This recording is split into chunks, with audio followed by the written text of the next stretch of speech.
We'll now take questions to the executive members that were drafted from the AGM.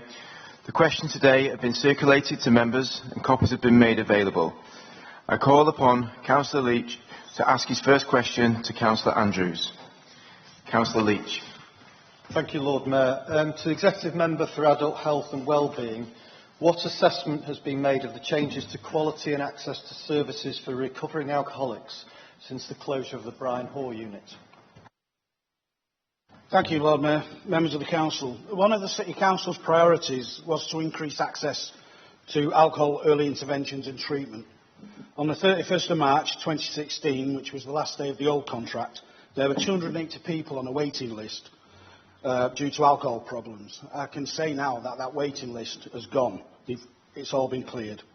Everyone who needs a service is being offered a service. There is now same-day service access to the service, and this wasn't the case before. Also, the service is being delivered from across the city. The provider is committed to services, user involvement. A formal consultation with existing and potential service users will start this week. Feedback from that will be used to inform service development. Officers have and are continuing to work closely with the new provider to embed the new model. We are confident that residents who need support with alcohol or drugs issues will have their needs met. We will be monitoring outcomes for residents through the life of the contract. However, we do need to be mindful that CGL has only been providing this service for 6 weeks. Thank you. Councillor Leech.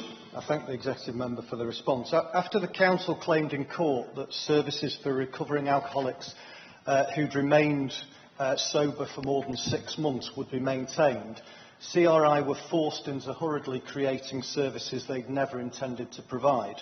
What is the estimated additional cost of these services? Has the Council been asked for additional resources to provide these services?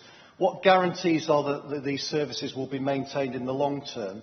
And what scrutiny is planned by the Council as to the effectiveness of these alternative services for people who've been sober for more than 6 months? I'm going to raise a point of order, Lord Mayor. I appreciate the questions are all legitimate questions, but that there is a right to ask a question, then there is a right to ask a supplementary question, not what appeared to be at least half a dozen supplementary questions. And I do think we need to conduct meetings according to the rules that we have just set about 10 minutes ago.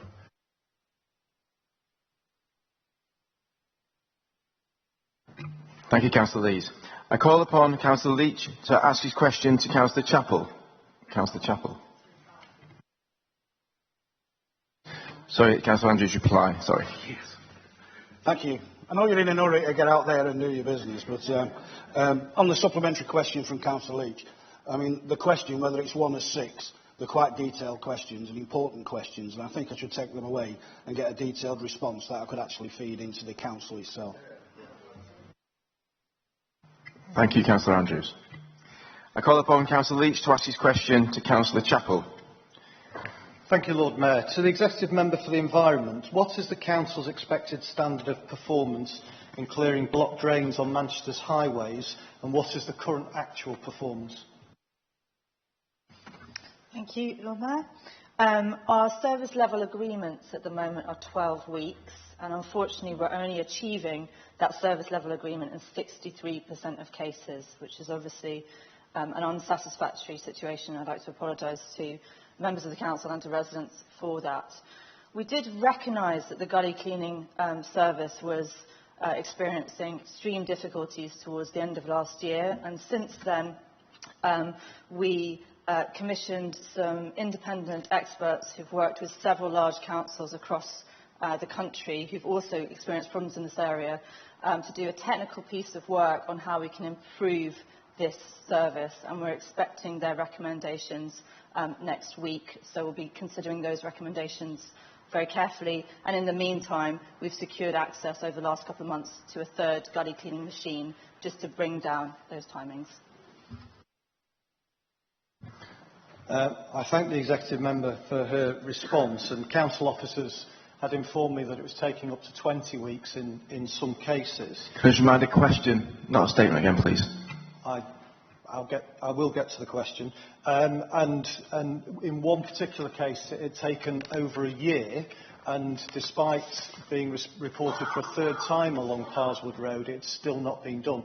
Can the executive member assure me that where jobs have been missed and go way past the time, that they will in future be prioritised rather than just being put back onto the normal list of jobs to be done, meaning that some are taking over a year to actually be cleared?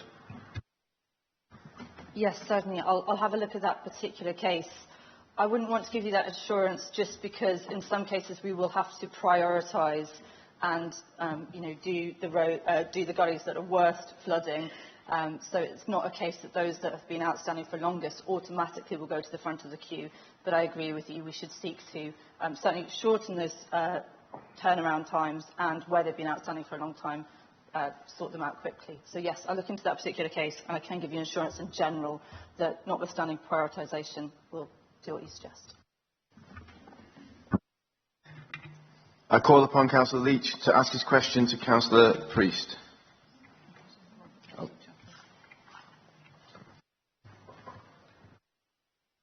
Sorry. Councillor Leech, to ask your other question to Councillor Chappell. Thank you, Lord Mayor. To the Executive Member for the Environment, in order to comply with legislation and to support access for people with disabilities, what is the minimum recommended width for pavements in Manchester? The minimum recommended width in Design for Access 2, which was the guidance on this that we adopted in 2003, is 1.8 metres.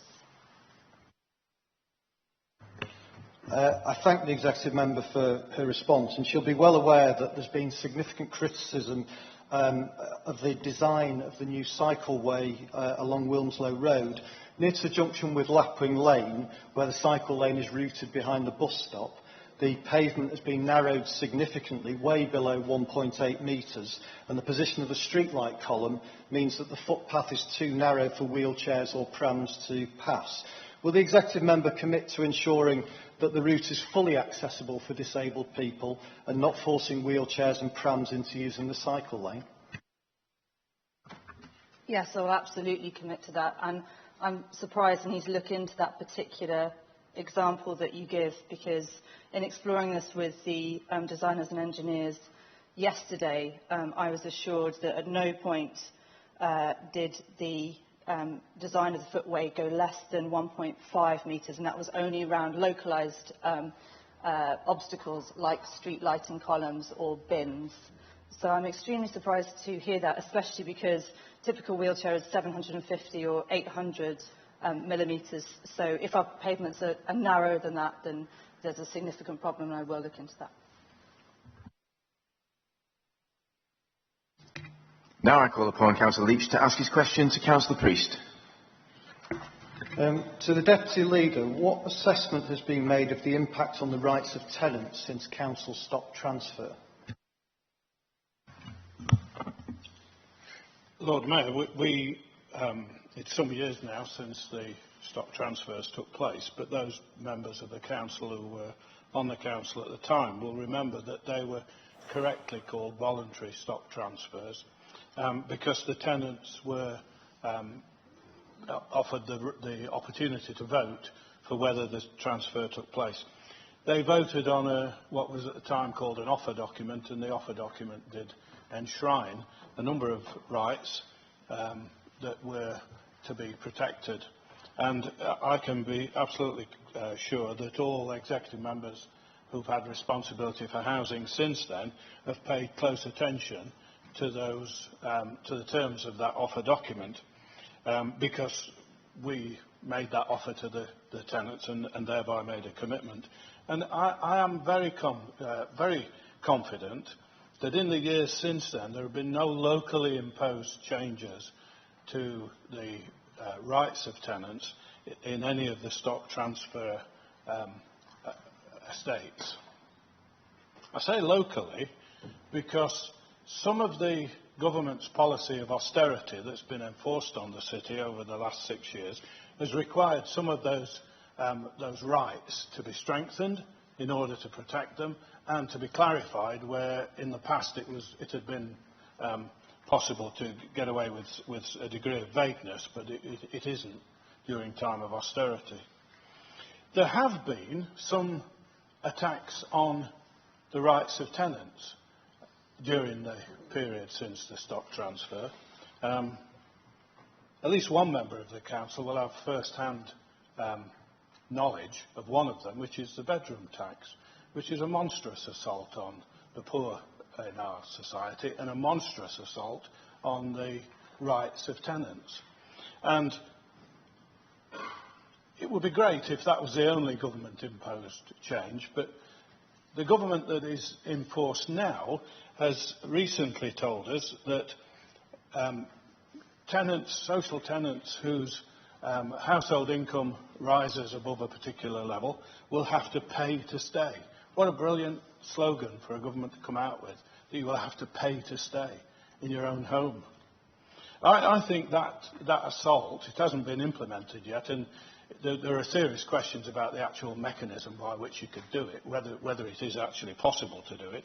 But if it is done, it will be another horrendous assault on the people of Manchester who haven't had a chance to vote for that. It wasn't in the manifesto, and actually they didn't vote for it. They didn't vote for whatever was in their manifesto, but they certainly wouldn't have voted for that. And there's worse to come, because we have extended right to buy, originated as a Labour policy. I'm not against the right to buy, but there has to be a mechanism for replacing the houses that are sold, and the government have refused to put that mechanism in place, and we are struggling now in Manchester to come up with our own mechanism for ensuring that there will be replacement, and that's something that we will get right in Manchester, because that's the kind of thing that the Labour Council in Manchester does. We are faced with the prospect that the government are exploring ways in which the security of tenure of those tenants of housing associations, that the security of tenure will be challenged. So you won't even be able to call it your home at all if we get through this. Finally, let's ask ourselves, what is it that has guaranteed the rights of tenants get priority? And it is the involvement of Labour councillors in this council with those stock transfer housing associations. And this government is now removing that too. They don't want you having a say in what happens to the tenants that you represent. And I think if that comes about, that will be a final sort of proof that we've got a government that actually hates social tenants. Let's be clear about it. So I would hope that John Leech would join me in condemning the last 6 years of assaults from government on the tenants in those stock transfer housing associations. And he's going to ask a supplementary question in a minute. I know the answer to it because he put it in a press release this morning before the council. I think before we answer questions like this, we have to realise that we're answering them to the people of Manchester, not to John Leech's press office. And the people of Manchester know that I'm telling them that we are protecting their rights, we are standing up for their future, not... I'm going to leave it there. Thank you. Thank you, Lord Mayor. As Councillor Priest knows, the one thing that he talked about particularly was the bedroom tax, and he'll know that I actually voted against that. But his point was not the real issue that I was trying to raise, and that was to do with the new housing providers eroding tenants' rights. When tenants in South Manchester voted for transfer, they were promised that they would retain all their existing tenants' rights. And I have serious concerns that these rights have been eroded over the years, particularly in relation to right of succession, and more recently the prospect of tenants being charged for maintenance of open spaces near to their homes. So will the Deputy Leader commit to a review of tenants' rights by the Council to see whether those promises that were made many years ago, and I was on the Council at the time, have actually been kept? If Councillor Leech can provide me with a scrap of evidence that those rights are being challenged, I will indeed review them. What I do know is that when proposals like that have come up, it has been Labour councillors who have stood up and said, no, that's not appropriate. I do not think that the changes that you are suggesting have taken place, but if you can give me evidence that they have, I will investigate them and certainly don't like the sound of what you're suggesting.